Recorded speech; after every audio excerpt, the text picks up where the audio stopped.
So we're going to learn about modifying the structure of a database.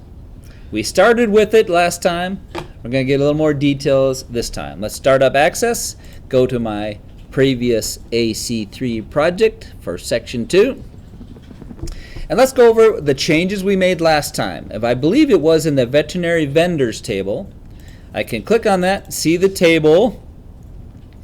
And if I recall, we limited how large a state could be. Let's verify that. Yes, I can't type more than 2 characters in the state.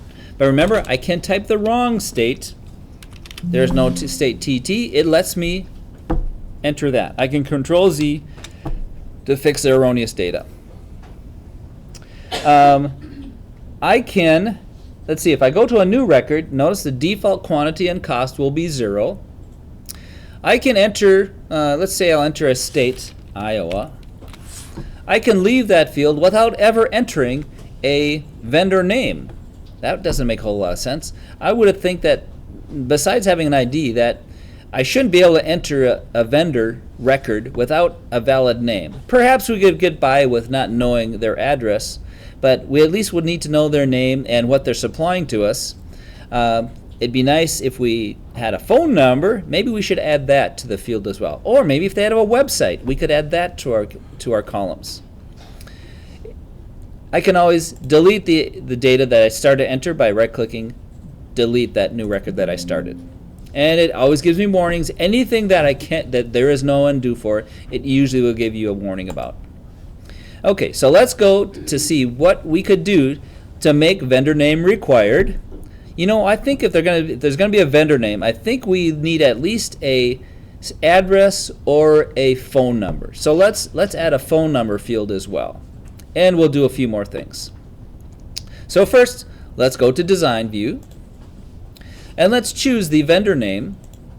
To make it required, all you do is go down here to the settings here and toggle by double-clicking. Now they can't leave a vendor name empty.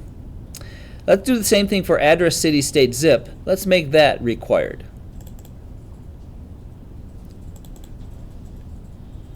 By just toggling the required fields. Oops. And zip code.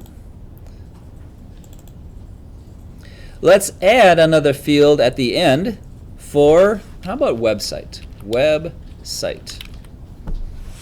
Now, what type of data do you think that would be?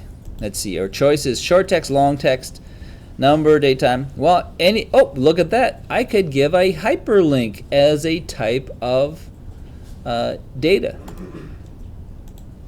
Link to website. Link to website if it exists. We know that some businesses out there don't yet have websites, so we don't need to make that required. So we'll leave that no for required. But there is a hyperlink possibility. Let's see what else in the textbook they would like us to add for the database. So quantity, let's see, oh yes, the quantity. Did we do that already? Let's check their quantity. Our quantity is a number. Oh, we left quantity to be integer fixed 2 decimal places. That's not, integer's not right. That should be single fixed 2 decimal places. Single fixed 2 decimal places. I thought I had done single last time. So if you have that fixed, that's a mistake. We want that single precision fixed format of 2 decimal places. Now, just for fun here, let's go back to Datasheet View. Saving my changes, yes. And let's look at my quantity field. Up here in the table fields, I can choose some things up there as well. See how I can choose data type, what type of number it is, the format fixed. I can even choose required, unique, or indexed up there as well. So there are some of those properties available when you're in Datasheet View on that particular field. You can also have a little check mark. See how zip code has the required checked? See how those required are checked there because in Design View I had set them required. So depending on what field you're setting, the required, you might say, well, maybe it's easier to do the check mark in Datasheet View. So they do give you that possibility. You can edit it in Design View with a lot more other options available down here. But you also can modify some of them here as well. So veterinary supply, let's use Datasheet View. I think that should be something that they need to fill in. We can't leave that blank. We need to know what they're supplying to us.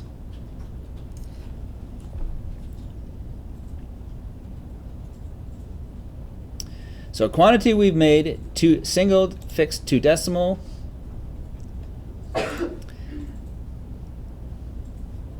And now we want to add another field right beneath our veterinary supply. So let's go to Design View because it's going to be easier to work with Design View here. So right underneath veterinary supply, we want a new field. Remember, just like in Excel, in order to put a new field, I go to the row below and right-click Insert. It always inserts above the row that I select. So Insert Row puts a blank row beneath veterinary supply. And what we want to be able to type here is product type. Well, the name of the field is going to be product type. And this particular field, we don't want them typing in a value. We want them selecting from available values.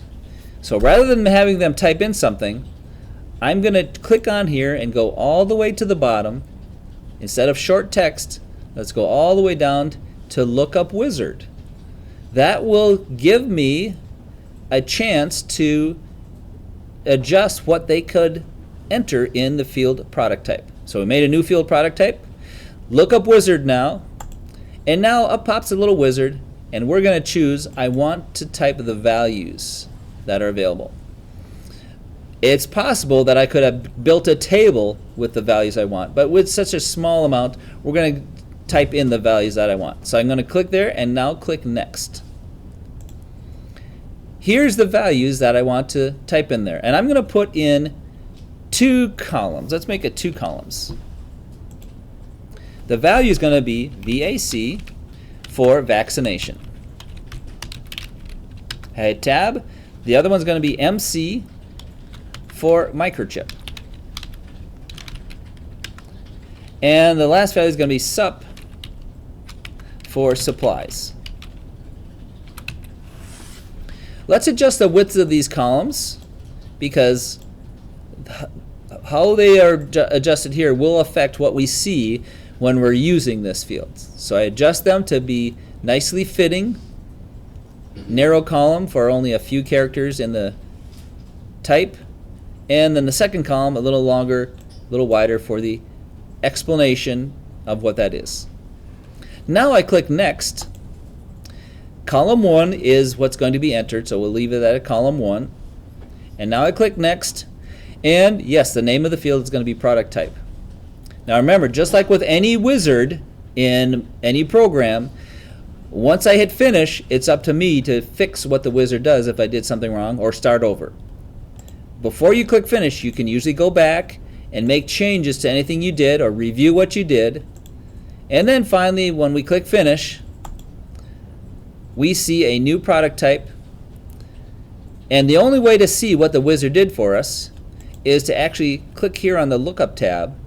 Here is what the wizard has done for us. It created a row source for us while we entered it in that little table format. And it did some other settings for me that if I wanted to modify what the wizard gave me, I'd have to figure out what all these things meant. But let's go ahead and just view Datasheet View to see how this works now. So I click Datasheet View, saving my changes, and now we have a product type. Let's see what that would look like. Look at that. It shows me a little pull-down list. It looks like that column is a little narrower than it should have been because it's wiping out. But now it shows me the name and the type of product. I should have made them a little wider so they wouldn't get tromped on. But see how that lets me choose from a list. That's how a lookup field works. Let's see. Well, let me type in a value that's not in the list. Let's type in ABC. Oh, it doesn't keep me from typing in something that's not a valid product type.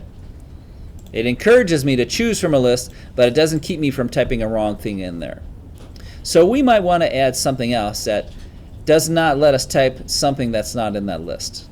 And we'll show you how to do that in a little bit.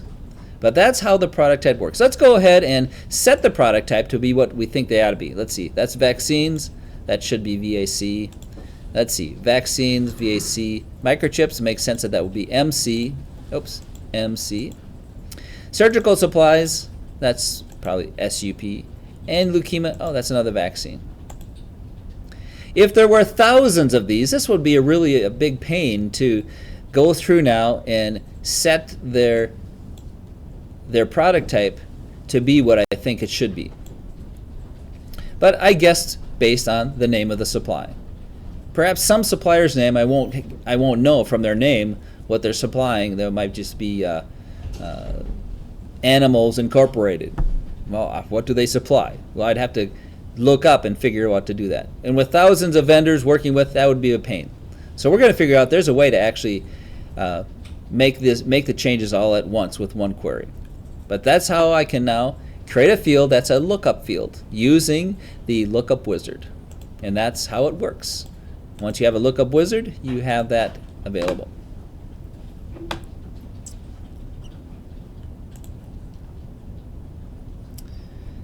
So we created a lookup wizard. Now we're going to create another field in a different table. This is a field we're going to create in the appointments table. And remember, with Access, we like to close things when we're done with them. Saving my changes, I had adjusted the column width, yes. Now, let's do the similar thing to the appointments table. I'm going to right-click Design on the appointments table.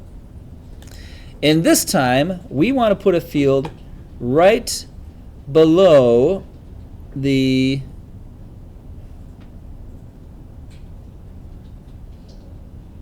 right above the treatment number field. So right-click on treatment number, insert row. And what we're going to put here is a field whose name is, get the field name right, the name is going to be service type.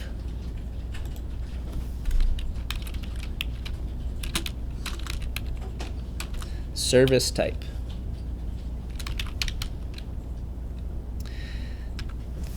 Now I remembered that if it's a lookup, I can have it choose fields that I typed in or have them select values from a table. Let's go with that instead. It's going to be a lookup from table of values.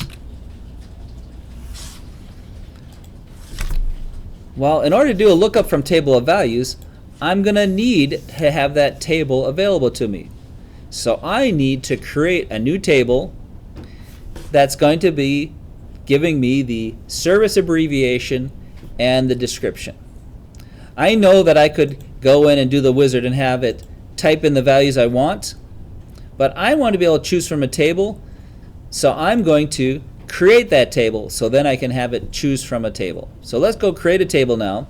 Let's save the appointments table and we'll come back to it. Let's go and now create a new table. Create table, and let's go with table design. It's only going to have two fields. It's going to be service abbreviation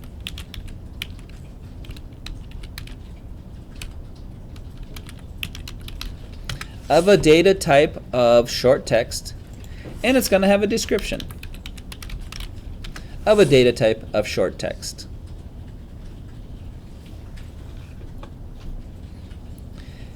We don't need to make a primary key. Let's see what happens if I don't create a primary key. Let's go ahead and click Save, and let's call it Service Types. Service type. I click OK. It says, oh, there's no primary key. It's not really required, but I highly recommend it. And I'm going to say, no, I don't need a primary key, because this is just a table for a lookup field I'm going to use in another table. So just 2 fields, don't need a primary key. But now let's put in the data for this table. We have 16 service types, and we're going to simply fill a table with those service types. Two fields of short text, and now go to datasheet view, and I'm going to stretch this out a little bit. The description is going to be a little longer, and I'm going to enter my abbreviations. T-1 is going to be feline rabies. I'm simply adding records to my service type table. T-2 is dog wellness exam.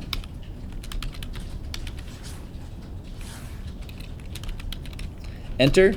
T-3 is cat wellness exam. Just filling in a table.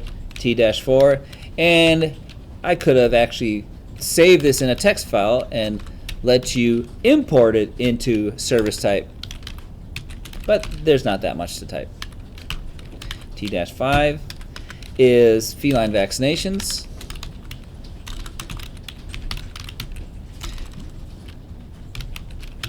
T-6 is canine vaccinations. T-7, canine heartworm. Going to learn all about treatments for animals. Feline heartworm.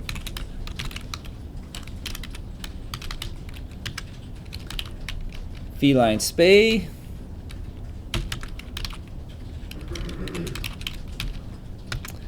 And T-10 is feline neuter. T-11 is canine spay. T-12 is canine neuter. I see I had a typo there. If that were the primary key, it wouldn't have let me enter the same key as what's already there.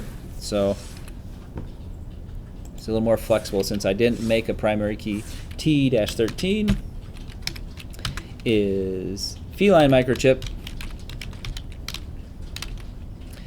And the last one you can guess is canine microchip.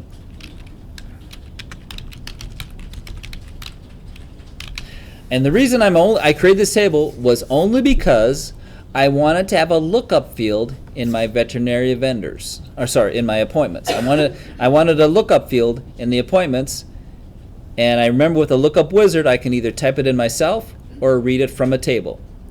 Well, partly because I have a long list, I wanted to put that in a table instead of typing it in a lookup wizard. Now I can always view my treatment types or service types from my service type table. I save that and close it. Now I can go back to my appointments table and adjust my service type. So service type table is filled in. Now let's go to our appointments table, design view, right click design view.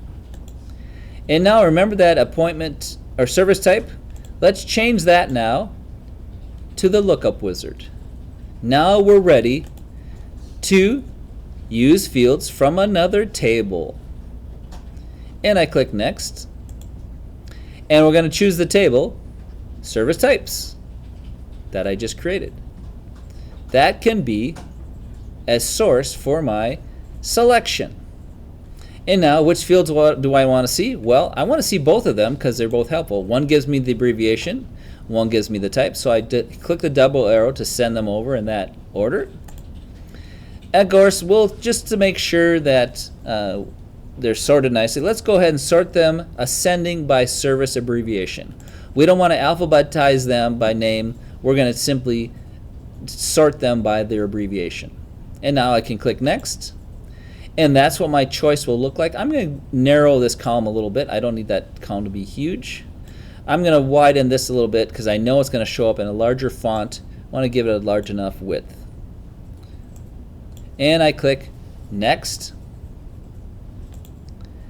And I want to choose service abbreviation to be the row that is entered in my table, or yeah, in this table. And I do want to allow multiple values.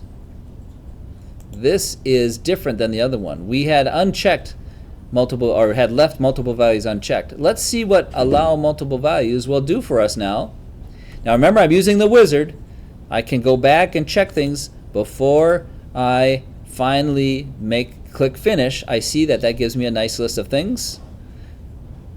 And now I'm just going to go click finish.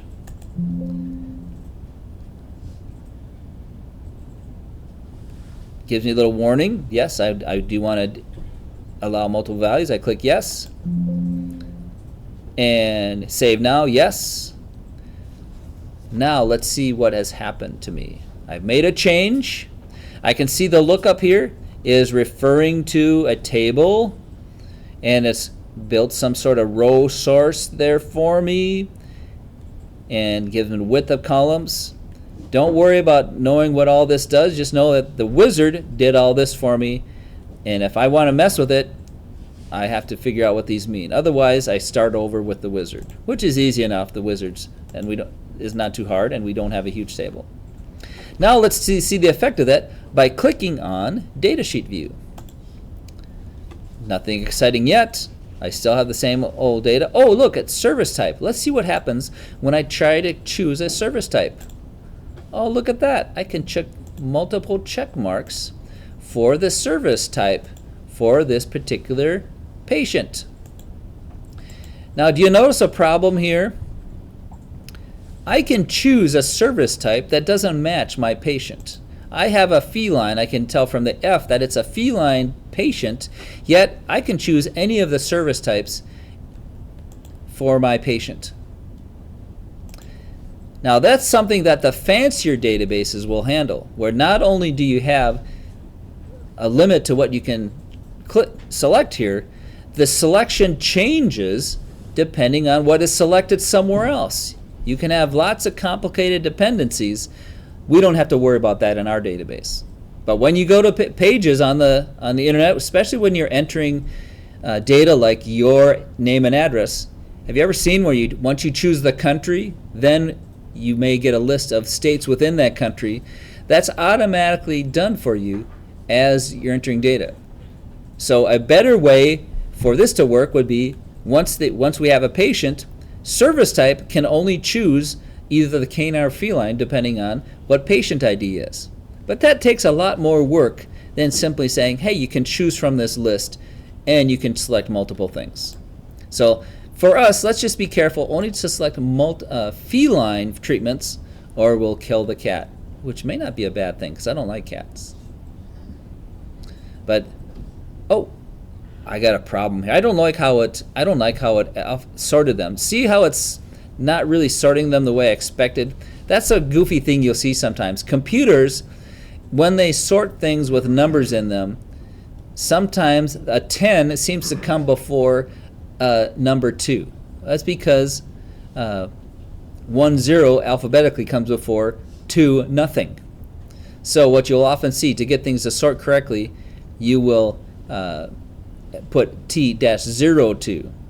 I just noticed that. Maybe I shouldn't have done the sorting on that, but we'll leave that alone for now. So I can choose multiple service types, and I click OK, and what shows up in that column is all the different service types I've chose.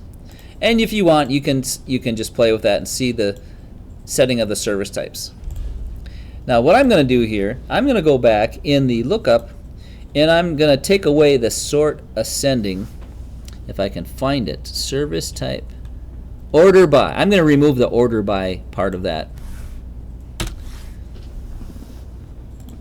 Saving my changes, and let's see what that looks like now. If I come back here, there I have them listed in the order that they were entered in the table. So I took away the order by. Remember, once I did the wizard, I have to figure out how to change it. I can't go back to the wizard. And I also realize that I have a typo in my table. I'm going to go back and open that table for service type, and I'm going to fix my dash. That was supposed to be dash 14, not a 1-4, T1-4. So I can edit my service type, and now let's see if it's corrected here. Look at that, it's corrected there when I updated my table. All because my query, the lookup, looks up data from that table when it fills in what's available for selection. So multiple checks, source of a table. Oh, you're going to be database experts just learning how to do all this. And just to remind you, the point of this isn't to make you super access experts, although it's cool if you can remember all this stuff. The main thing is here that you're going to be working with databases whether or not you know it. When someone comes into your company and says, oh yeah, your HR system, we want to charge you $50,000 to make changes to that. And they'll go on and may say something like, oh, I'm going to change the structure of your tables. Oh, up in your mind will pop, oh yeah, you're using a database. I know what you mean when you're talking about that. And yes, I know how complicated tables can be, but that's how databases are. You will be familiar with the terms they use, and if you're the one making decisions and they tell you about things, they'll know not to try to lie to you because you know something about databases. The more you can know about databases, again, the more valuable decisions you can make when someone's charging you to do computer work or selling you stuff, or when your boss is asking, what can we do to better organize our inventory? All these Excel spreadsheets are really hard to search through. You can say, hey, I know databases can do that efficiently. Let's hire somebody because I know that they're hard. Or someone could say, oh, you know Access. Hey, we'll pay you $100 an hour to do that for us. And you say, sure. Okay, so we've modified the structure, entered the data, which affects the entry of our data. Now let's see what else they would like us to do with the modified tables. We're going to add another field this time in the veterinary vendors table. Let's go to the veterinary vendors table, right click, design view. And we would like calculated here. Let's take a look at our data. We have in that column, we have quantity and cost. The websites isn't required, so the websites are empty, which is fine. But we would like a total cost field calculated for us and have it stored in our veterinary vendors table. Remember a query? We actually built a query that calculated the cost for me. But rather than the query having to do that calculation, why don't we just store the total as we change data in the table? Here's how we do that. Going to go to design view and enter a row right above the website row that we just added. Right click, insert row. We're going to have a row called total cost. And guess what kind of field we're going to make that? We're going to make that a calculated field. Not something we type, not something any data entry person types, but gets calculated as they enter the data. And when we do this, you're going to see that it's a lot like an Excel formula in a cell. Let's see how that looks like. Calculated field, and up pops a little calculator. I can choose, by clicking here, I can choose elements from my table to go into my calculation.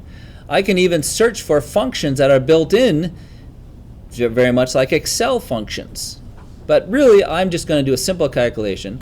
So I only choose some elements from my vendors table, select vendors table, and then double click quantity, and double click, or not double click, let's do times for the asterisk, and then double click cost. Now the order that you put them in doesn't matter. Quantity times cost is the same as cost times quantity. Now I click OK, and I have a calculation in that column. Let's click OK and see what that looks like by going to Datasheet View, saving my changes. And now look, I have a total cost way over here, I'd like to move. Oh, why didn't it? I thought I put that before the website.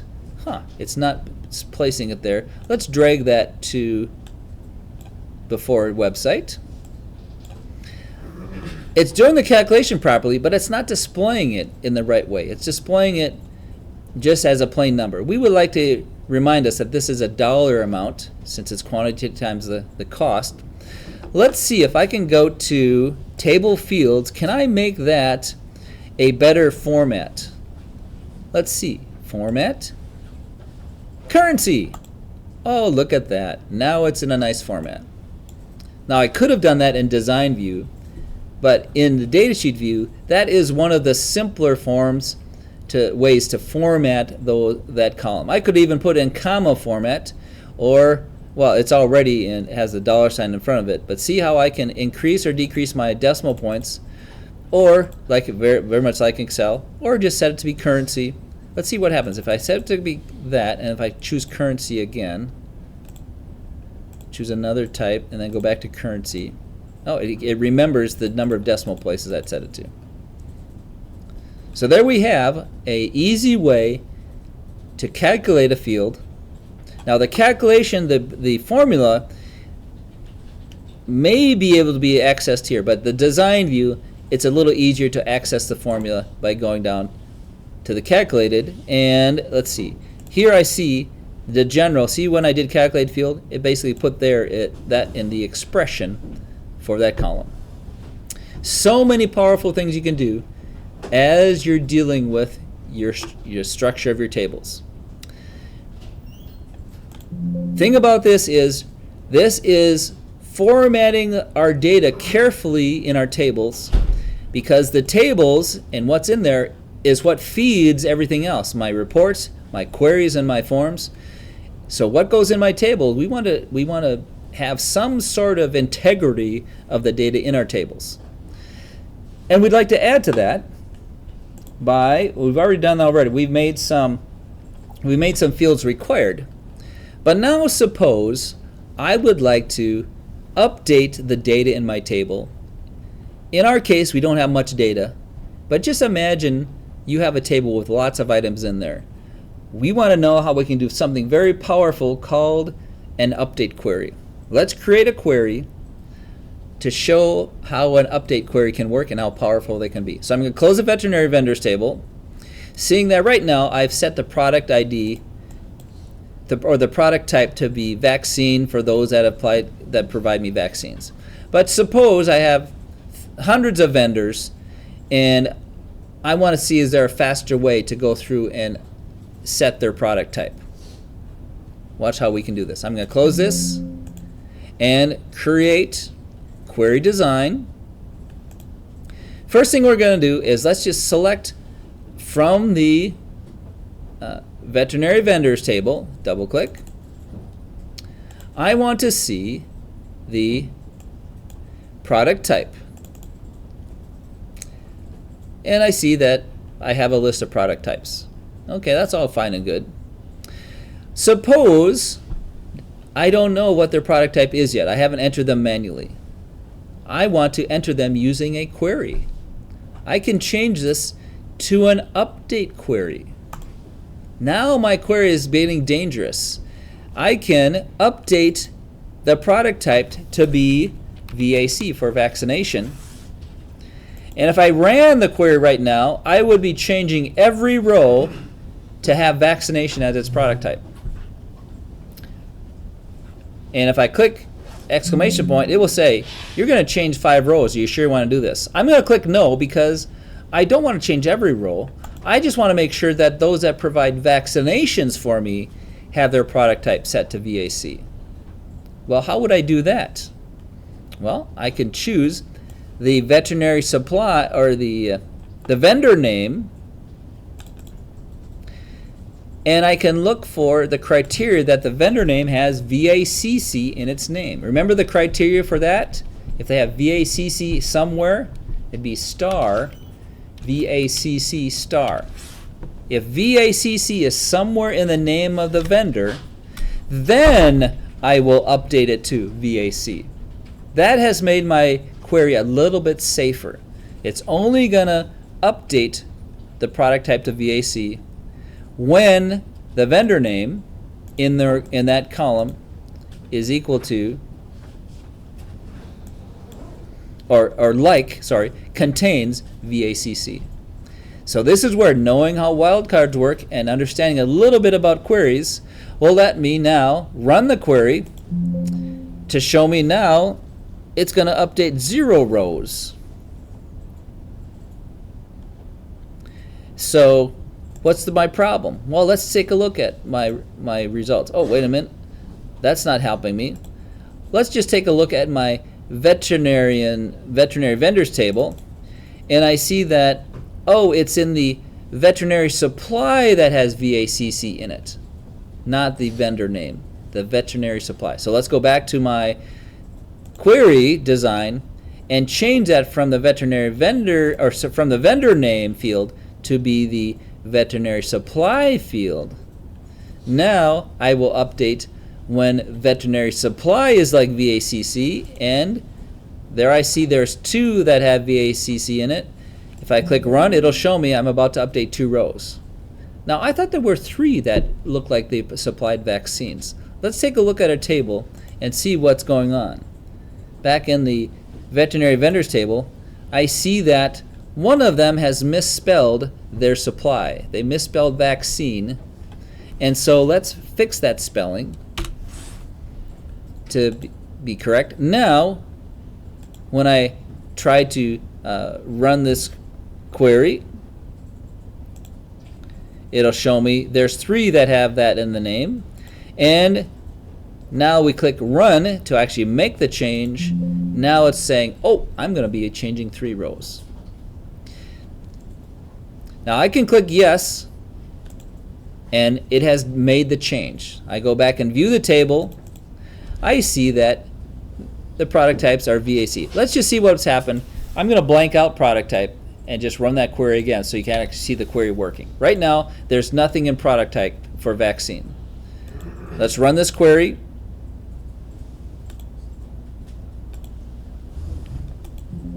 Change 3 rows. Now let's take a look at the table again. See, it did the update. So imagine now you have hundreds of vendors, supplies in a large company. Someone's working with the database, and they say, you know, that's going to take a lot of work. So we're going to charge, it's going to take me a week to do this for you. You can remember, wait a minute, this is a database, isn't it? Can't you just run an update query? And they'll say, oh, I can't fool you. I guess I better be honest with you. Yeah, that's going to take me a short time to do that query and make the change. And you'll say, just be sure to make a backup of our database before those changes, because I know sometimes queries can go wrong. And they'll say, oh, I guess I really have to be honest with you. You're going to keep me accountable because you know something about databases.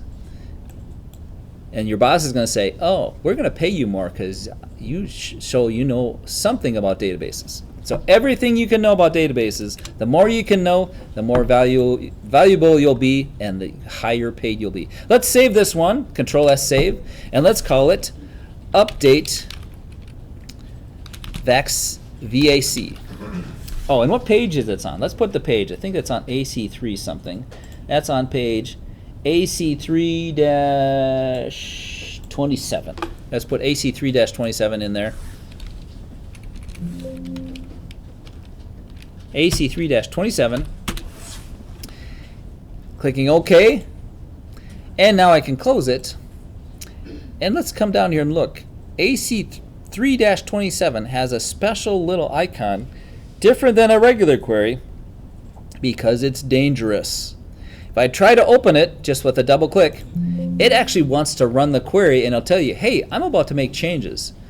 If you don't know what the query is, right away say, no, let me take a look at it first. Right click, design view, let me see what it's doing, then I'll run it. Okay, I see what it's doing. It's going to change the product type to VAC for anyone whose veterinary supply has VACC in its name. Okay, I trust that. It's doing the right thing. Then I can say, okay, run it. Notice that it's saying it's updating 3 rows, even though I already know that has VAC in the row. let's do something to change that. Have it only change it where it has VACC, or its name is like VACC. And how about also we only change it when it already doesn't have VACC in it, or VAC in it. So I can add not, the product type currently is not VAC, update it to be VAC if it has it in the name, or if it has VACC in the name. Now I should get update, I'm only going to update 0 rows because nothing has a blank VAC. I'm going to go over to the veterinary vendors table and let's blank out one of the VACs. And now let's come back here and run it again.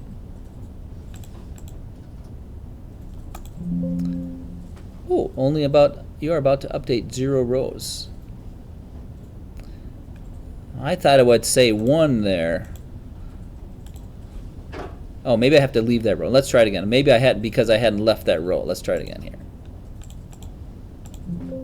0 rows? Oh. Not like, oh. I would have thought this, it's not like VAC, but the name has VACC in the name. No, that's confusing me. I thought it would have fixed one. So, little query, little question why that didn't work. Anyway, that's the power that you have in update queries. You can modify a table, safest though to have criteria. If I had no criteria and I just had the 1 row, update VAC, it's going to change them all to be VAC, even though some of them supply microchips. Okay, that's enough of that. The main lesson here is update queries are dangerous. They can wipe out data. They can change data you didn't intend. So be careful and back up that database before you run them, just in case it does the wrong thing. That did happen to me in the real life. I was doing a little database work for someone. I messed up their database and had to go to the backup. Okay, now we're going to have just a few extra things here before we finish up. We would like to make sure that the links of some fields in our tables aren't too long. And we're going to look at our veterinary vendors table again. Let's look at the design view of that. And let's look at a few fields here. State field, we've already set the field size to 2. Their zip code field, and we've made it required. The zip code field, we would like to be limited to 20, so change the field size to 20. But remember that product type, remember that should only be VAC, MC, or SUP. Let's put that in our validation rule. We can make sure that they only type one of those values. So I can type in here, quote, MC, or quote, VAC, or quote, SUP. SUP. That's what we call a validation rule. So they cannot type an incorrect product type. And let's put a validation text. Well, let's not put a validation text and see what happens when we try to change the type. Now let's go to datasheet view, saving the structure, and changing my, oh, something in my data is violating the rules. Let's see what happens. It complained a little bit. Let's see what we had here. Oh, look at that. I had a blank product type. It did not like that. Let's try entering a wrong type of product type. Let's type ABC. That violates the validation rule. Let's see what happens if I try to leave that row. Ooh, I get a very nasty, scary message. One of the more values are prohibited by the validation rule set for veterinary product type. Enter a value for the expression of the field that can accept. Scary and confusing to your average person. Let's make that a little friendlier. We have to undo, Control Z, undo that. And let's put in a valid product type. Now let's go back to design view. And let's put a little friendlier message here in the validation text. So with a validation rule, you should always have a friendly validation text, or you'll get that scary, nerdy message. Let's enter, please enter one of MC, VAC, or SUP. Another thing that those techies do, they do not make friendly messages. We can make the message friendlier by putting validation text in the validation rules.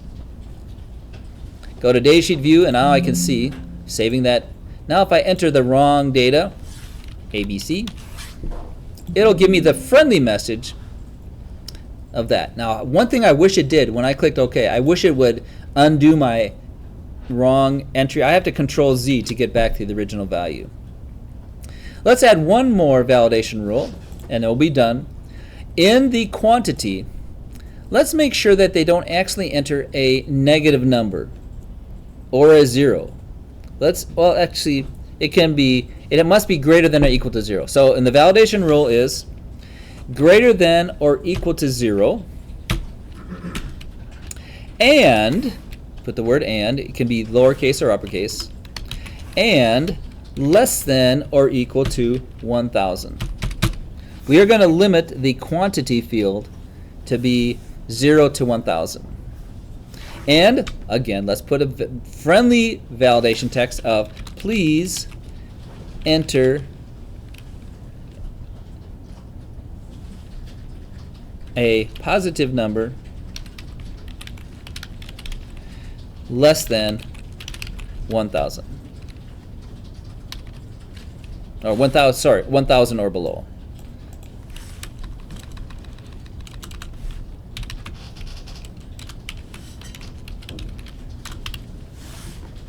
And now when I go to datasheet view, saving my changes, checking my integrity while it does that.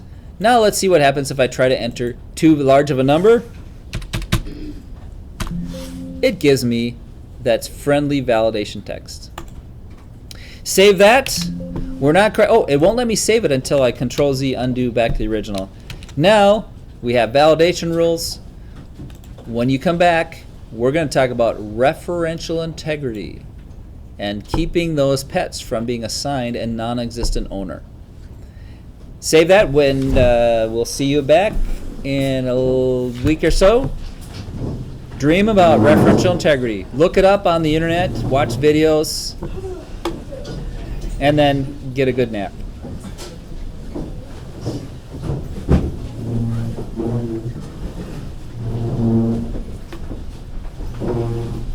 And I will upload this in case you need to review